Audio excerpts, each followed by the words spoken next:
Hey, Doug and Pat here with another episode of the Wealthy Gym Owners. And today we're going to talk about how to evaluate a market before opening a second location. So, Doug, kick us off. Yeah, I think it's obviously it's something I've been through and still going through as we expand locations, and we have a good amount of clients now that have either opened up second locations or are exploring the idea of a second location. And the first thing I would say is let's try not to be random with the market that we choose for a second location, right? I think sometimes maybe I've seen situations where there's a opportunity available in a different market, and a good reminder for every opportunity is not a yes. And so you don't have to say yes to everything that comes across your desk. So I think I've myself included and plenty of our coaching clients, whether that be a really affordable rent or a gym that maybe is in distress and wants to sell.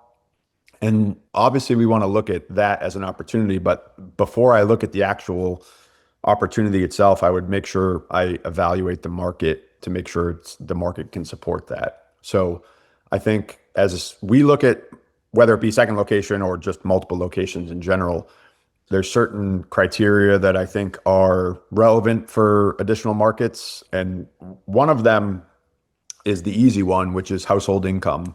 We nowadays it's become frankly pretty easy to pull some of this data. You can use AI and you can use the sources that are on the internet to determine household income, and specifically household income by age bracket is something that we spend a lot of time on. So examples would be in some of the markets that I've looked at, so our model serves the 50 to 70-year old. And if you look at it as household income as a whole, the market may look very strong. But when you break it down per age bracket, you may realize that this is actually maybe a young family market, or a most of the money is in the 30s and 40s, and everybody that's over 50 has either moved away or is lower income. And so although the market as a whole has a good income level, the population that you're targeting is more important, because none of us should be marketing to everybody. And so looking at the household income, I know it's the easy one to start with, but it is a factor because we don't want to go into a market that can't support. I even think back to our first location. We were the small town, 12,000 people, but it's a very affluent town. And so the income could support a higher training gym. So that would be the first thing I would look at with a second market or second location. So, when we're looking at household income, I mean, you've got this luxury, I guess, right now of seeing not only the markets that you're personally in, but I mean, you see markets in the Midwest, in the South, you see them on the West Coast. Are there any kind of beginning benchmarks that you think about for household income in the age bracket that you're considering?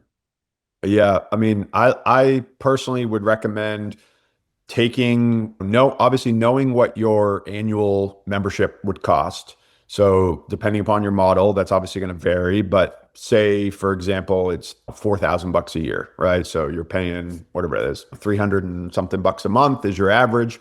And so your annual investment from a client is going to be about 4 grand.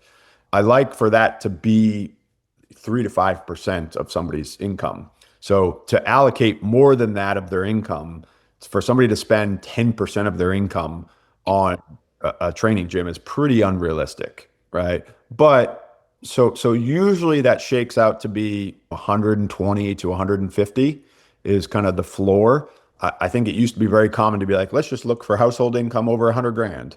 And the reality is that in 2026, a family that's pulling in $100,000 is probably not a family that can afford a $400 training gym membership. Now, of course, there's exceptions, but if we're looking at it in a bucket, in a pool, in a market, which is a 30,000 foot view, I'm not looking at it as an individual case by case basis, person by person basis. I'm just looking at the pure data. We like to see that closer to 150 than we do 100. So that's from a range perspective. I think it's the 100K is, in my opinion, is a little bit light. Again, there's exceptions to that. There's other factors we can break down of the second location that maybe it doesn't have that, but it has these other factors. And so kind of collectively you make your best decision. All right. So household income by age bracket being number one. What's number two? Number two, personally, for us and a lot of our clients, I think it's proximity to your location one. Because although, again, yourself included, like you can have locations that are 2 hours away. We have Graham Wilkerson, who many of you know. I mean, he's got locations in another state, right? So there's opportunity there. However, if I'm especially looking at location number two and not like location five, six, seven, eight, nine, 10, I really want to be kind of on the cusp of the outer radius of my location one so that I'm not kind of sabotaging location one. It's far enough away where I'm not going to lose a bunch of people from location one to go to the location two. So I don't actually gain many new clients. I want to be far enough away that doesn't happen, which usually the easiest way to do that is to just use Google Maps to pin where your clients live and kind of take the majority density and be right on the outside of that. So that way, in certain markets, that could mean it's a 5 minute drive. That could mean it's a 15-minute drive. Depends on the market there. But the reality is with location two, there's still going to be, whether we have the best systems in the world, the best people in the world, you're still going to be bouncing between the two. I think to set that as an expectation, to set that as not an expectation is unrealistic. You're going to be bouncing between the two locations. And so if you got to drive an hour and a half to location two, that's just frankly a lot of time wasted. And so you can use it for other things, education, phone calls, whatever. But it has certainly been convenient for many of our folks, myself included. We're about 20, location two is about 20 minutes away from location one. And that makes it not only convenient for you as the owner operator, but other things that we've learned that maybe you didn't think about is in some of your markets, and depending upon how long you've been around and how strong your brand is, there's a low level of awareness of who you are. So you're not completely new to that market. Maybe some people know that you have a location a town over, or at least when you say you have a location in the town over, they know what that town is, as opposed to saying, I have this random location in Arkansas and I'm opening up in Maine. Like there's no correlation to that. But for us, like we were Kennebunk and now we're opening up in Scarborough. Even if you didn't know us in Kennebunk, you're familiar with the term, you're familiar with the town of Kennebunk. So I think that's a huge factor. And then the last thing I would say with proximity would be staffing. Your staffing becomes a little bit easier because the staff are all living usually within a reasonable commute to both locations. And although we try not to have them bounce between locations every week, the reality is if somebody's out, a staff member from another location could easily cover. Yeah, speaking from personal experience, having a second location 2 hours away, actually in a different time zone. Not sure if we'd even be on this podcast if I had been smart enough to have one in close proximity. We may have just kept rolling with that model. But I guess the other benefit was that's how my daily newsletter originated because doing staff trainings together was pretty cumbersome. And when we would run into a spot where we needed some coverage from somebody in a location, in the other location, I mean, we'd have to put them up in a hotel and there'd be a lot of other variables that you don't have to consider when they're that close. Now, and we had our logic at the time and whatever else, and there's always ways to rationalize stuff, but as a rule, this is so much better. So yeah, so all right, so we've got proximity to location one is our kind of second factor we want to consider. What would you think of as the third factor? For the third factor, just looking at how we approach things, I mean, I think there's definitely got to be affordability of the real estate, whether you're leasing or buying, right? Now, I know more often than not, it's a lease situation. We have a client right now as a case study out west that is in negotiation for location two. And when we went through great market grading, so go back to idea one and two, great household income, for this second location. Check that box. Proximity to location one. However, the space that is available is approaching in that market. The only really solid space in that market is not only very expensive per square foot. However, in addition to that, probably more cumbersome is the multiple six-figure build out that would be required to get that space ready. And so I think there's no denying that you got to try to find that sweet spot where there's the income, there's the proximity.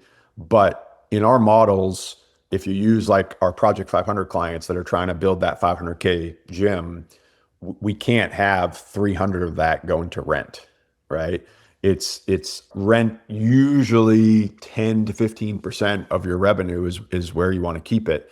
So if you're doing, say, even on the high end of Project 500, 40K a month, I would want my rent around 5 to 7K or less.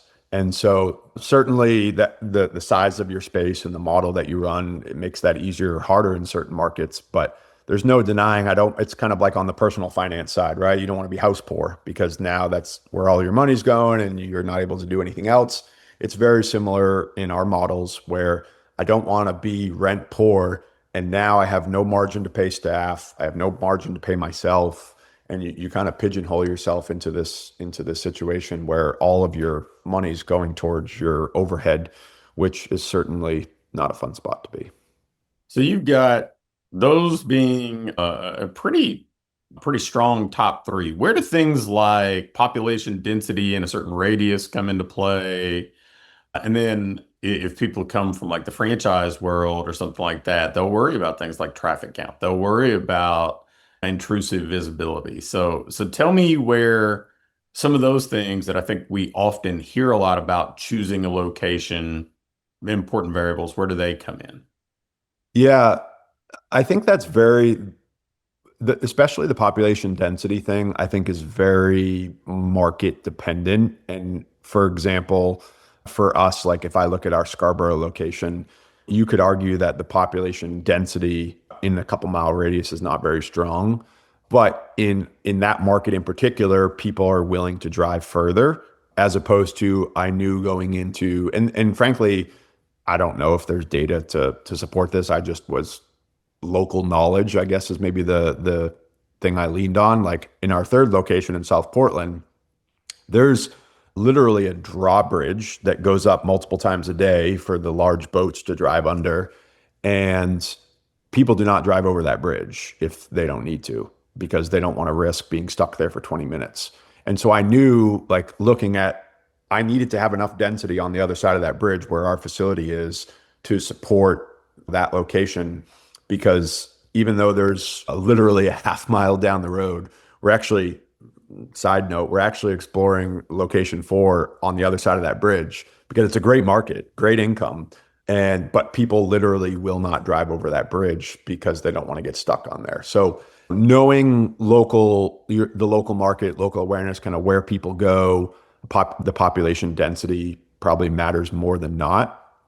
And then the visibility factor, I think is maybe, and I'm glad you brought it up, I think it's probably more important than the training gym industry is aware of because I know when I first got into the industry, 2010, 2011, all of us, myself included, a lot of us, I shouldn't say all of us, a lot of us I saw, myself included, were in this kind of back alley warehouse, very cheap rent. My door was a solid door, not even a glass door. So you literally had no clue what you were opening a door to. Very cheap rent, no visibility. And although you could argue that strong marketing and becoming a quote destination is feasible, which it is, there's been plenty of examples of that. I think that is you have to be okay overcoming that as a challenge. And usually that's going to be overcome by marketing spend. And so looking back, I think we probably, like as a comparison, our location three, so our South Portland one that I was speaking about on the other side of the bridge there, it is on the corner of the busiest intersection in town. So literally, if you live in that town, If you leave your house, there's no chance that you're not driving past it.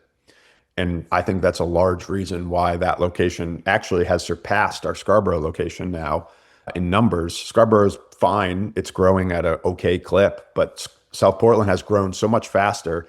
Same model, same pricing, same everything. I can't say 100% that it's pure visibility based, but the awareness that we exist is so much higher in that town. So that would certainly be a factor. For example, if I'm looking at two different spots and one has better visibility, that's certainly going to take a lot of weight to it. Yeah, I think the local market knowledge is a really important thing because if you have a sense of, hey, how far do people drive to go to the grocery store? How far do people drive? Like the kids all bus to school. Like it's plenty of places can be viable markets, but people are a little bit more spread out. And then, yeah, the visibility factor, it's been interesting to see how our industry has evolved a little bit that way. But in some ways, even sliding a few dollars out of that marketing budget towards the rent budget, I mean, you're essentially buying visibility, which is harder than ever to get in today's landscape. And that's a whole different episode topic. But I love the line intrusive visibility, basically being in front of people, even when they're not looking for you, is a really powerful thing. That awareness, you don't have to worry about being a secret that nobody's ever heard of. So, is there anything else that you think is critical when identifying a market for a second location? I think the last thing that I've talked to a lot of clients about this, and I've tried to come up with like a playbook for this, but it's become very challenging because the rest of it is other than local awareness, like local market awareness, which this is actually part of it. The rest of it, you can look that information up online. You can compare costs. Like it's once you know your criteria, you can find that information pretty easily.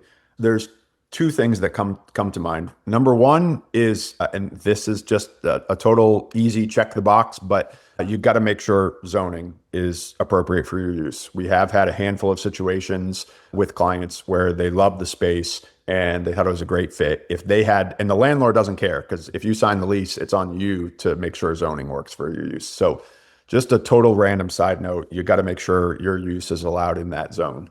But the last strategy when evaluating a second location is anytime I'm looking at a second location, that town, I join every single local online group I can find.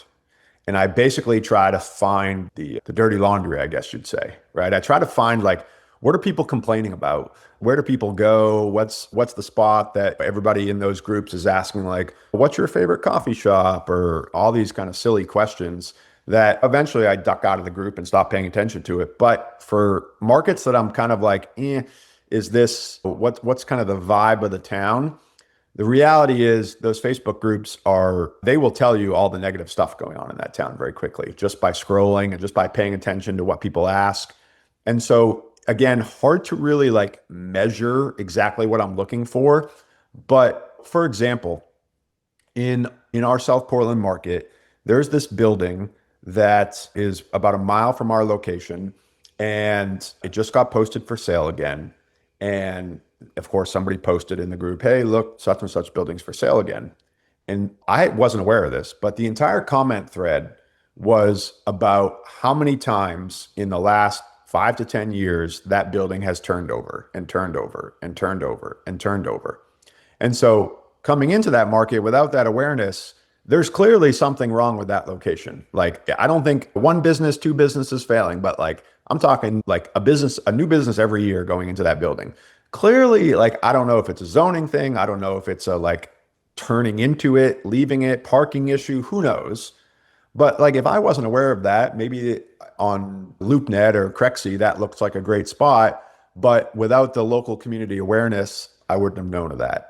Another example, right across from our location, there's an old school and it's been shut down for a long time, but it's up to vote this fall for essentially all of the town offices. They're all like segmented, like police are in a different spot than fire and town administration's in a different spot. And essentially they want to convert this old school to the town headquarters, where everything would be in that old school. And they would build an addition for fire for the vehicles and stuff like that. And so that's long term, that's really good for us having that right across the street. And so I would have never known that because right now driving by it just looks like an old bacon school. So that's the kind of stuff that I just try to like essentially creep on the Facebook groups. And I think that's kind of a strategy that, again, hard to measure, hard to put a playbook to, but has been really helpful identifying second locations. Well, great stuff. Thanks for unpacking all of that. And if you're looking at a second location, like so many of the people that we connect with, I know so many of our coaching clients and then other people who might be interested in what we're sharing here on the podcast. If you're like them, you're curious about this, you want to scale, you want to grow your footprint and build something bigger than just a single site business. Well, this was some gold. So again, great stuff, Doug. And that's Doug and Pat with another episode of the Wealthy Gym Owners.